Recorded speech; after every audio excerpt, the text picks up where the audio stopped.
Antes de começar o vídeo, eu quero pedir a você que acompanha o Blog da Cidadania que se inscreva no nosso canal, curta e compartilhe os nossos vídeos, acione o sininho das notificações, que assim você nos ajuda a fazer o nosso trabalho. E vamos ao vídeo.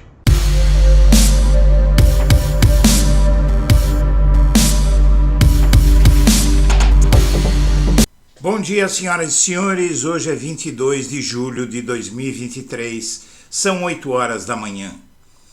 E a misteriosa mansão inacabada do advogado de Bolsonaro em Brasília.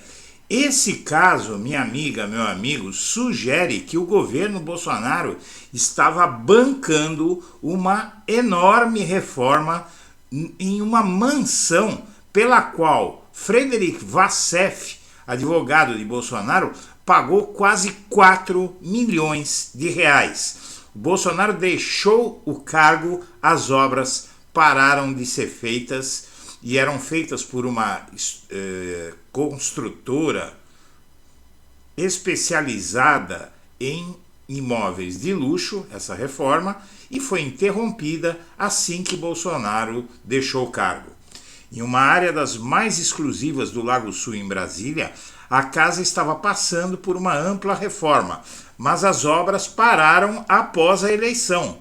Nos primeiros meses do ano passado, o notório Frederic Vassef comprou essa casa em um condomínio no setor de Mansões Dom Bosco, uma das áreas mais valorizadas de Brasília, perto do Lago Sul, e pagou 3,7 milhões de reais. Pouco depois iniciou uma mega reforma no imóvel, construído sobre um terreno de 2.500 metros quadrados de área.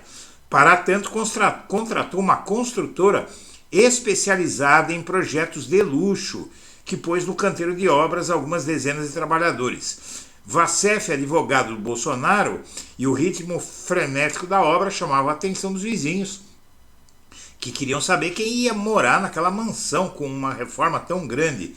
E não faltavam especulações. A principal delas dizia respeito a quem moraria na casa assim que ela ficasse pronta. Aqui você vê as imagens do imóvel.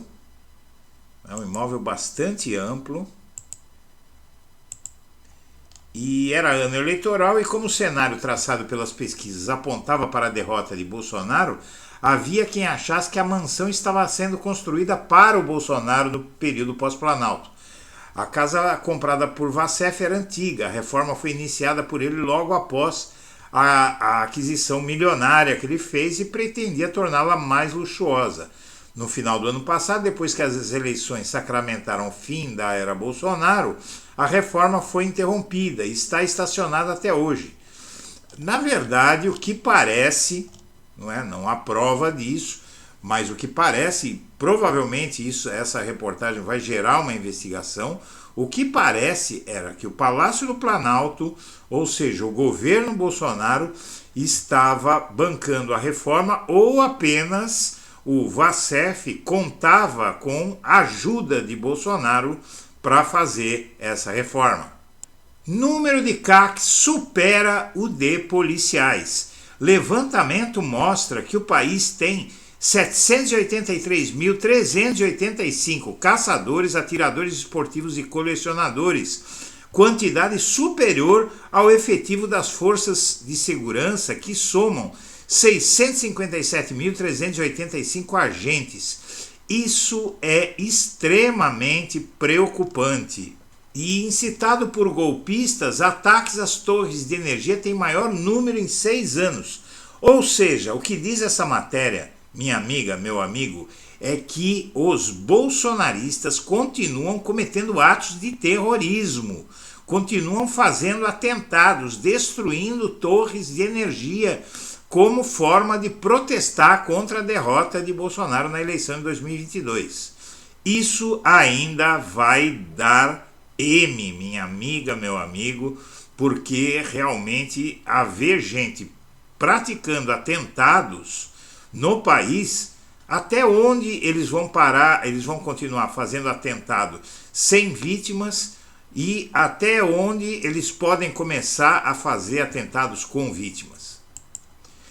E as acusações que pesam sobre Anderson Torres no procedimento que pode expulsá-lo da PF. Ele vai ser processado por negligência e omissão e deve ser expulso da Polícia Federal. E as imagens do aeroporto de Roma com a agressão a Alexandre de Moraes vão ser liberadas à PF após a manifestação do Ministério Público da Itália. Essas imagens deveriam ter chegado ontem, mas estão para chegar a qualquer momento. Não haverá, segundo essa reportagem, maiores problemas. E essas imagens confirmam que esse sujeito de boina aí, que é o empresário Mantovani Filho, agrediu o filho de Alexandre de Moraes, e as filmagens ainda mostram essa mulher, a esposa dele, xingando o ministro, e isso vai ser provado através de leitura labial. E o presidente do PL, Valdemar Costa Neto, se equilibra entre punir correligionários, né, membros do PL que estão lulando, e também está vetando bolsonaristas para 2024. Ele não quer que as eleições tenham muitos bolsonaristas. Está se afastando de Bolsonaro dia a dia. E bomba em Brasília envolveu empresário e casal pecuarista, indica inquérito.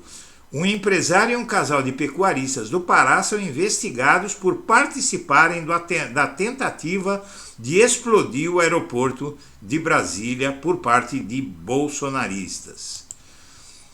E a Igreja Universal ignora a aproximação com o governo do Republicanos, que é o partido ligado à igreja. Na verdade, é a igreja em forma de partido.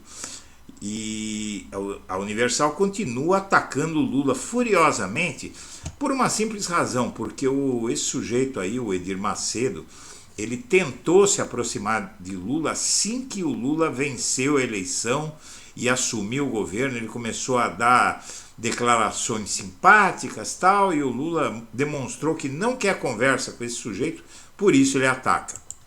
E por fim, o Paulo Guedes se afastou de Bolsonaro, falou com ele apenas 2 vezes desde a eleição, e a segunda vez depois da eleição, da primeira vez foi um encontro casual, e na segunda vez eles se encontraram, ou na verdade o Guedes ligou para o Bolsonaro para dizer para ele para não boicotar a reforma tributária, porque a reforma tributária era um projeto do Bolsonaro também, só que o Bolsonaro não conseguiu aprovar.